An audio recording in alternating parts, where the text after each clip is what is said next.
All right, man. Welcome to Locker Room Talk with Jitim Young. I'm your boy, Chicago legend, Mr. Wildcat, Mr. Northwestern Hall of Fame. Jitim Young, let's talk about it, Shy. With another Hall of Famer, my brother, man. I've been knowing this man since we was 13 years old, battling it out in the Catholic League. Man, I got the great Andre Brown in the building, man. This is special to have you, my brother. How you Yes, doing? sir. Yes, sir. I'm good, man. Blessed, man. Blessed, Yeah. man. Man, that's great, man. It's good to hear. We talking Chicago basketball, and I'm looking at kind of where Chicago basketball is. When we was growing up and playing in high school and everything, it's like every night you playing against a team with two, three Division I players, and you playing against a team definitely with at least one kind of five-star talent. Yeah. Like, what is the difference you think in our city in Chicago in just the way players are being developed when we was coming along versus like today? Kind of what would be like your take and your opinion on what's going on within Chicago basketball? Well, I mean, with us coming up, man, it was a little bit of somebody at every school, man. I mean, I've seen so many guys on the high school level, on the AAU circuit, and it's normally, basketball is a small world, so you kind of see some of the same guys, man. And like you said, we go back, man. We done played in tournaments, True. uh, different everything, man. So, Yeah. but Chicago's always been that city, man, where it's like we got a crop of players. In each Yeah. era, there's always somebody talented coming out. And Right. back then though, it was so easy for guys like me, yourself, to stay home because we love Chicago. Chicago was Right. basketball. So, well, what I'm seeing now, you got some of the high talent they going out now, and I solely think it's because maybe it's not a lot of familiar faces around. I feel like Right. if you bring some of the older guys back, some of those kids might want to stay. But Yeah, that's I true. mean, I'm seeing a lot of talent still, man. Yeah. You got some guys under us that's pretty talented, but Right. you want them guys, you got to keep them guys, keep them home, man. Because some of them guys Right. homegrown, you just hate to see them leave. But as far as the Yeah, I development, seen what Ayo did with Illinois, kind of giving them a resurgence. I know Adam yeah, Miller from Morgan Park just transferred to LSU, and I was kind of hoping that they could keep that momentum. But right, just to your point, a lot of the great talented players, the kid that went to Duke, that was at Whitney Young, they're leaving versus when we were here, we're just like if everybody could hoop, we all just gonna yeah, stay in the city and make it great. We're gonna make Depaul, we're gonna make a name for Northwest, and obviously you had D and Luth and them at Illinois doing what they doing, right. David Bailey at Loyola, and then Sid and Martell at UIC. So Yeah. Chicago, See the it. city, you had Henry Domacant at Eastern. Yeah. So all the Illinois schools was popping.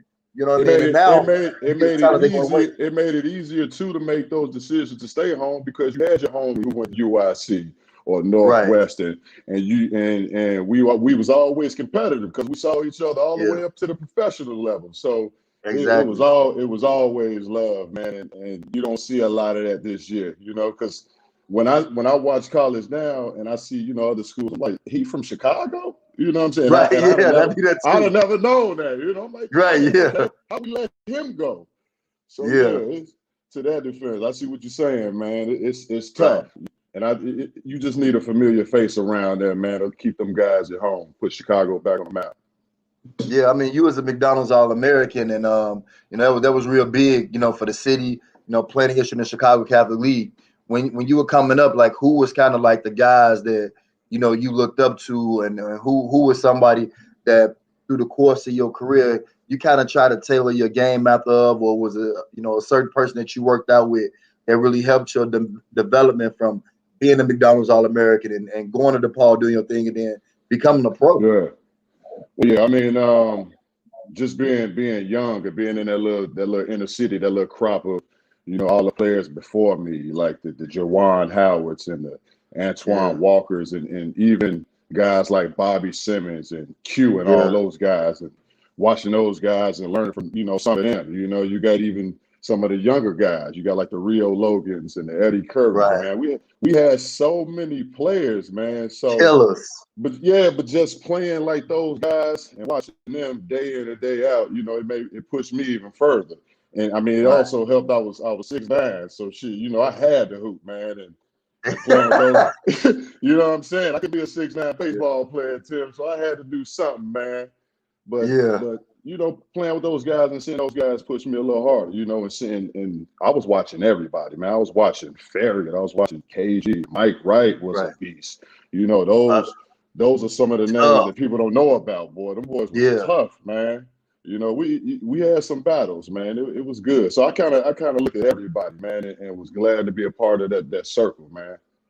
For Yeah. real. And I tell people all the time, Ronnie Fields, Jimmy Sanders, those were the guys that kept me in the Yeah. playground, kept me on the gym, just kept me in the gym. And I get to high school and I see Cordell Henry, and I'm like, yeah, he's 5'9" and he could Yeah. dunk, and I Jumping can't, out and the I'm taller than him. gym. Yeah. So let me get in this weight room and Yeah. see Q and everything like that. Like Yeah. these guys really, it kept you hungry. And I Yeah. think that's the thing. We never felt entitled. We felt like the hungrier we are, the harder we work, the more we want to get it, the more respect we're going to get. Do you Right. feel like the kids nowadays feel a sort of entitlement, or do you still see the hunger with kind of the up and coming high school players that's going to college, or even just watching the collegiate players? Do you still see the hunger? Some of them, they don't. Okay. But let me tell you this: I see the hunger in most of the Chicago kids in general because they just a Right. different type of breed, and all them boys is hungry, man. We different, everywhere. Right. I've been all around the world, man.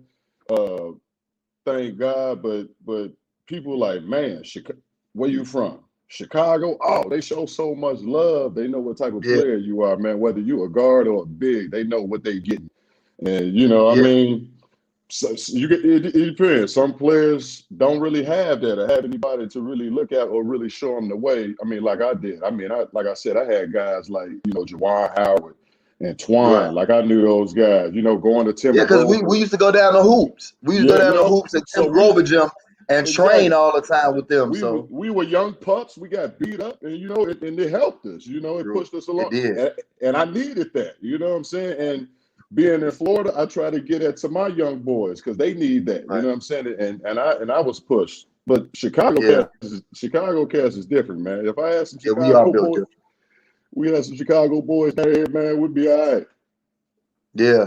What's the difference now, like from the transition from being a player on the court where you can impact the game versus now you have to instruct and mold and player develop and build, autonomy and build the game within the kids in which it was built inside you. What is the difference now with that?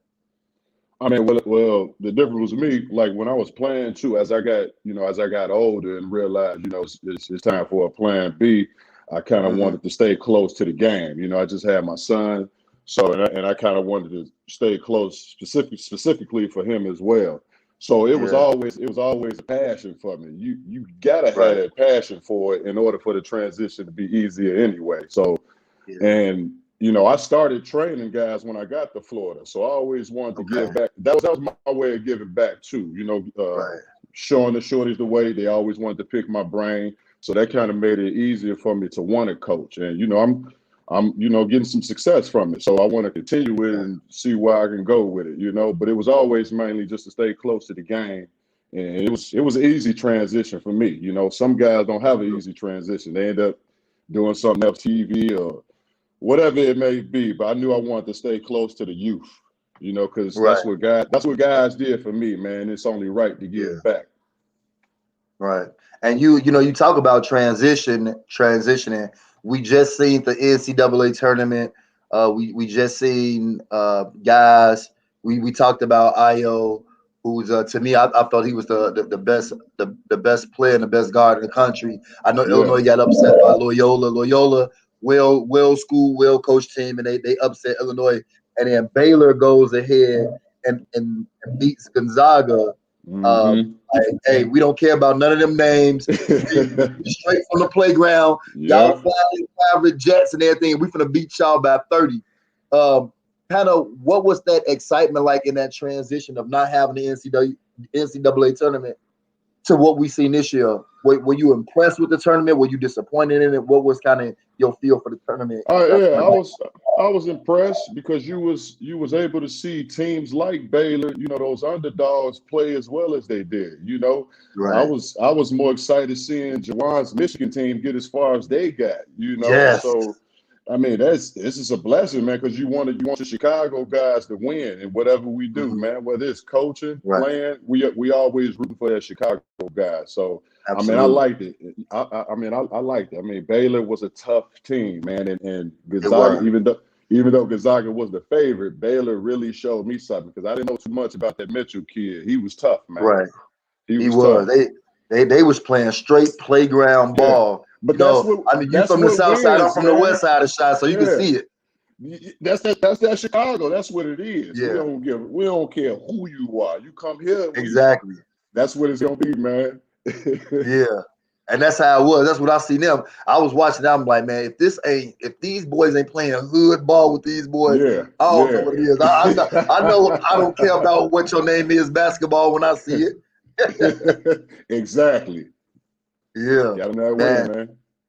man. Now you got these kids now transitioning to their next career as a professional, whether they go to the NBA or get the opportunities, just like you did. You got an opportunity to play regular season games and to play against the best players. I made it to vet camp and I made it to summer leagues and stuff like that. You got an opportunity to go overseas, go to China and everything like that, see some amazing things, kind of what Yeah. you alluded to. What advice would you give to these college kids who's now about to embark on another level of basketball, and maybe they get discouraged because they don't get drafted in the first round? Right. And just talk about your journey and what advice would you give them to help them understand that this is a marathon type of business and game, not a sprint? Well, you got to think too, man. I had all the accolades in high school, USA, McDonald's All-American. You know what I'm saying? Went to Depaul on full ride. Got an education, and I still wasn't drafted. You know what I'm Right, saying? And that could have discouraged me then, but I knew what type of player I was. And right, I had a good support system too. And it was like, I've done all of this up until now. Why the hell would I quit? You know what I'm saying? And right, some of my peers who were already in the league, they were pushing me. They already knew I had the game, and that drive, that there, gave me that drive to keep continuing. And right, I ended up going overseas. I ended up going to Korea my first year. Had a good year. mhm, Made a nice amount of money, but I knew I didn't want to be there. But I could have went over there with that attitude and stunk up the place. You know what I'm saying? true, But I went over there and hooped. Came back. My agent Mark Ballstein put me in the D League. It was the D League at the time. right. I ended up getting drafted, number 2. You remember the Sioux Fall days, man? Yeah, Sioux Falls, Uh, y'all was there with you. yeah, man, that season there, man, that was a great year for me to tell, man. Because I mean, Yeah, I played well that season. I ended up getting called up, and the rest was history, man. And right, from then on, I knew that like that saying "dreams come true." That shit is real, man. Dreams come right. true if you keep working. I kept working, man, because I Yeah, knew deep down what type of player I am, and I didn't want to, upset my family or look like a failure to them, even though they didn't think I was a failure. But in my heart, I'm true. like, nah, I got to keep going. So I Yeah, and mean, I remember watching you when we was working out, not just even when we was in Sioux Falls, but even when we were at Tim Grover's. And for right, people who don't know, Tim Grover is a trainer that trained Michael Jordan and Kobe and a lot of the great NBA players during the 90s and early 2000s, them championship Bulls teams. Dre, I saw you work hard. I'm talking about yeah, 2, 3 a days, and then you'll go to the Chicago Pro-Am when the Pro-Am was the yeah, Pro-Am and right. give people like 35 and 15 at the Pro-Am. And And we I was on had the same to, team at the Pro-Am. So yeah, yeah, man, it was amazing. Like that summer, it's I knew fine, you was man. gonna have a breakout season as a pro. It was fine, man. Definitely, man. Like I said, a lot of guys before me, even after me, man, was motivation, and seeing younger Yeah, guys now, bro, it make me proud because it make me happy to say I'm from Chicago. I'm a part of that. right. Oh, So always that's gonna a be happy. blessing, man. Definitely. Man, tonight, brother, we got the NBA bubble happening. Yeah. The playoffs is here. You know what I mean? We got like kind of like an NCAA tournament type deal with bubble. Washington plays. I think Washington is against the Pacers. The Pacers, And, yeah. Yeah, and then we got Boston against Charlotte, and then in the West we got the Lakers, Warriors, and we got the San Antonio against who is that Memphis. team? Oh, Memphis. Memphis, Ja Morant. yeah. I'm a huge fan of Ja Morant. Yeah. He knocking on the door. He right there. He right there. But I love his game. He surprised me, man. Yeah. No, Surprised you me. coming from Tennessee State. Yeah. And I saw him in the tournament. I saw him put the triple double up, and then they played against Marquette, and was a boy, some Howard, Marcus Howard or something. He was leading the nation in scoring. I seen Ja Morant take that man's soul, and Marquette was like number 3 seed and number 4 seed. He took that man's soul, had a triple double, and beat him by 20. I said, man, this boy is for real. He kind of reminded me of Lamar Jackson. How people was kind of down on Lamar, what he was doing at Louisville. The man won the Heisman, they was down him, and he come in the NFL and he showing like, I'm really that deal. I don't know what y'all think this is. That is what Ja Morant is doing. But kind of what is your take on this play-in game and just the playoffs in general? I mean, it's something different. And I think different is always good, you know, but this is kind of like one of those intense difference because it's only one game elimination. So that's what makes it kind of like, oh man, you know, you got to come win. I think that's what people want to see. You know what I'm saying? Some players don't like it, but it is what it is, you know, and that's the excitement for it. Either you gonna win or you going home. So I'm excited either way, however it was gonna go, man. But this way, the one game elimination to play in, you got to play. You got to come with it. Ain't no more chilling. Ain't no more load management. None of that. Load management, when they sit out. You load manage now. You're gonna be load managing in Cancun. You load manage now. Yeah. For real. What would your favorites be to come out the East, and who would your favorites be to come out the West this year? The East is loaded, man. I think so too. I mean, Brooklyn is the favorite. Excuse me. But I like Philly. I do Philly too. I like Milwaukee too. But Milwaukee is kind of that team. It's like it's sort of like they make you like them for a little while, then they go do something like, y'all was right there. Y'all got all the pieces, you know, and to win it all. They got everything. They got everything to win it. Exactly. Why can't you get over that hump? But I mean, I like Philly, man. I like the combination of Simmons and Embiid. I think he's a tough cover. Even if I've seen them play Brooklyn and they didn't have an answer for him. I mean, although I think Harden was out, I think they lost that game. You know, Brooklyn's gonna have a tough time, man. I mean, even though they got all the names, but they still. And then they got all them shooters surrounding on a double team. So if they try to double and triple team, kick out Curry 3, Green 3, and those and if those guys, Pistons, 3. Those guys start knocking down those shots. It's and then you look at Milwaukee. They kind of trying to San Antonio win their way into the NBA finals, where they low key, they undercover. Ain't nobody talking about them like they talked about them last year. They don't got the pressure no more. Giannis not going to be the MVP this year, even though he putting up fantastic numbers. But you got Drew Holiday instead of the boy from Kentucky that played for playing in New Orleans now, Drew Bledsoe. I think Drew Holiday is a huge upgrade over Drew Bledsoe. Oh yeah, for sure. He's a pro, man. They definitely would have went further with him in the first place. Definitely a Drew Holiday fan. I've been watching him since UCLA, man.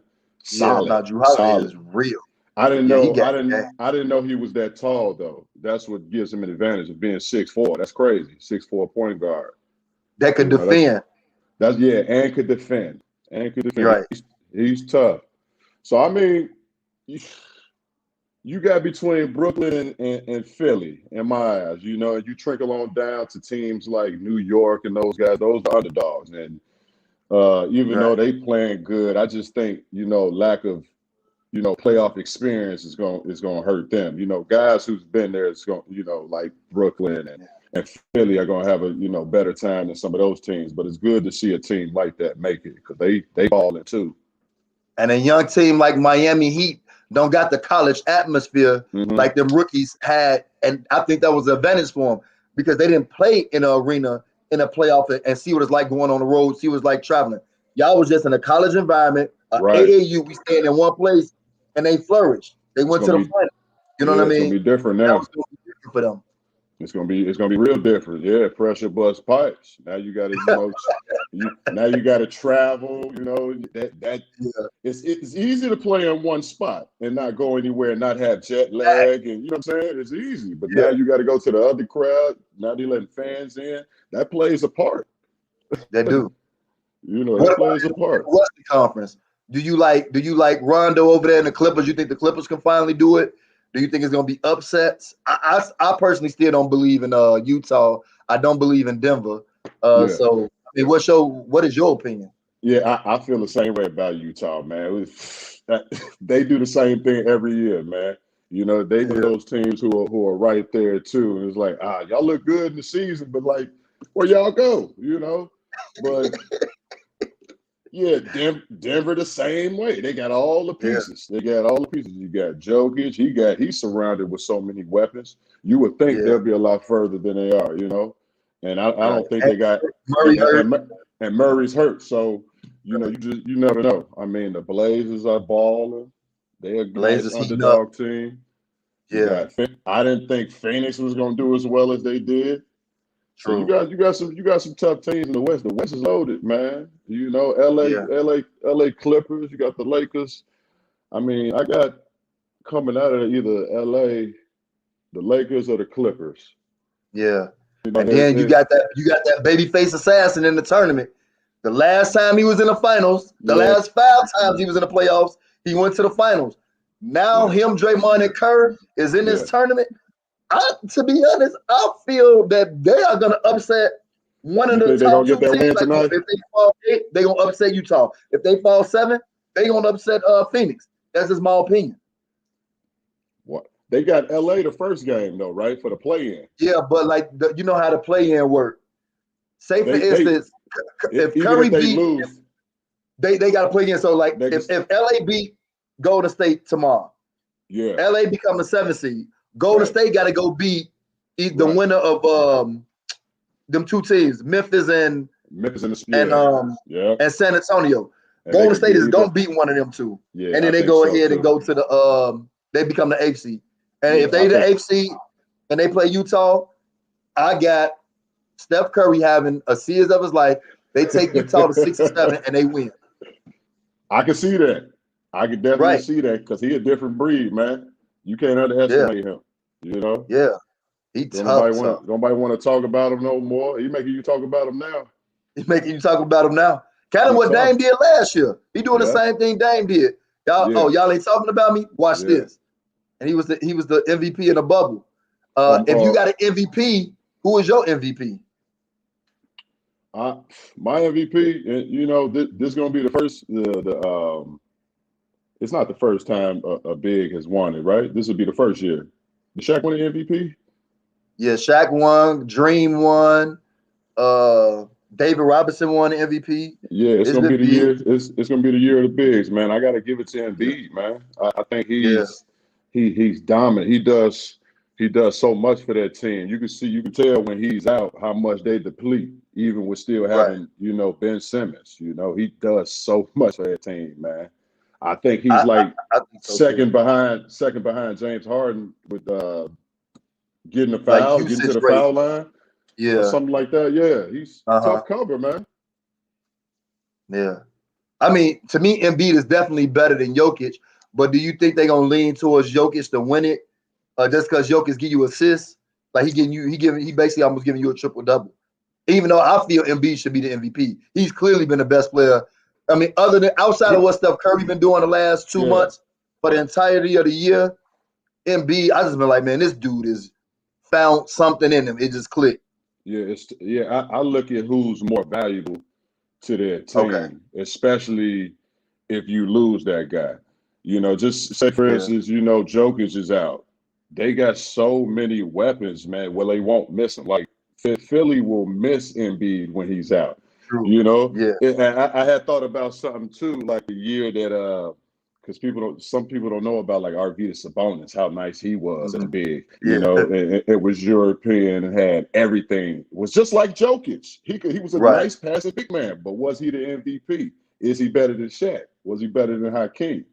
You know what I'm saying? Right. But he was nice, and that's a similar situation to me. You know, when it comes to Yeah. Jokic and Embiid. You know, I look at who's like, if you take either of them out, who looks the worst? You know? Right. Yeah. I, Yeah. I wish they So would. I wish they would have gave you a voting thing because I've been listening to what people saying and yeah. like I say, man, I personally feel it should be It's politics. I always got to play a part, man. politics always gonna play a part in it. Trust me. Man. I know better than anybody. All right, man. Yeah. I'm gonna let you get up out of here, but before we go, Gordon Tech versus Leo. Talk about them battles, man. When you was in high school, we got y'all on TV, and you ain't let me get away with more for the rest of the Man, career. hey, you know, we had some battles, man. We had some battles with you. You was a problem. Y'all had another guard. Y'all had Hodges Smith, man. Yeah. It was always love playing y'all. Boy, I used to tell my little point guard, I was like, hey man, he got a nice right to left cross. Don't go for it. Don't go for it. If you reach, he killing you, boy. Boy, you Yeah. started us with that hang time, man. You was good at going to that basket, man. Yeah. I just looked at y'all team. I'm like, man, they ain't have an answer for me, man. Look, give me Right. that ball. Let's go to work. But I we mean, had some battles, man. I was saying, I was like, man, y'all, we got to somehow keep Dre away from that block. Keep Dre up with loud. Boom! I'm like, well, let me see what I can do because he got another 40. He got another 40-20 game in him today. Let me see if I can pull off a triple double. I be telling people I was doing what Westbrook was doing way before it was fast. That was just my game. Yeah, man. Rebounding, scoring, I was doing that. You definitely a problem, boy. Like I told him, I had the scouting report. Like, hey, he will cross you up, man. Do not reach on this kid, man. Telling you, they learned. They learned, boy. Yeah. We definitely had some body. It was good times, bro. Definitely good Yeah, times. man, that Catholic League definitely prepared us for college because Yeah. you getting to go to the tournament. I was cheering for you.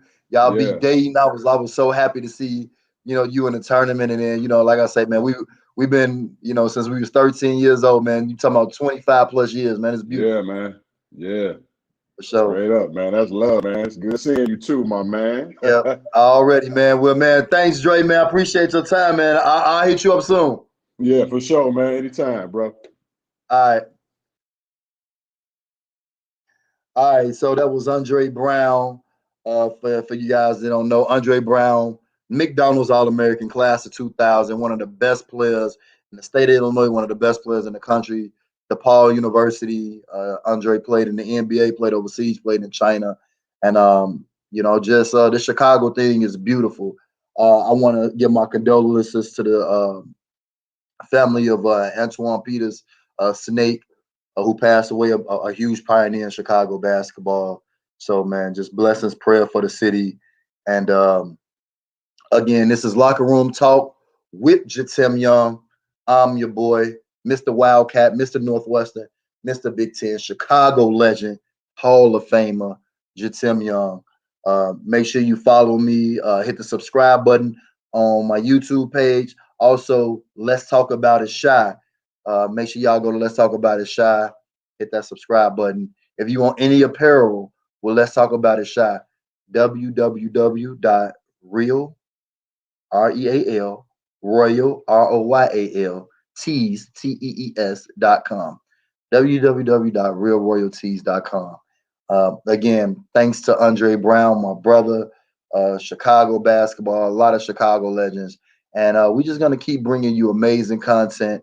And when the guys come into the locker room, that's the feel that we're going to always have. Whatever you do, do it to the best of your ability. And always keep faith and believe in yourself. All right. Peace.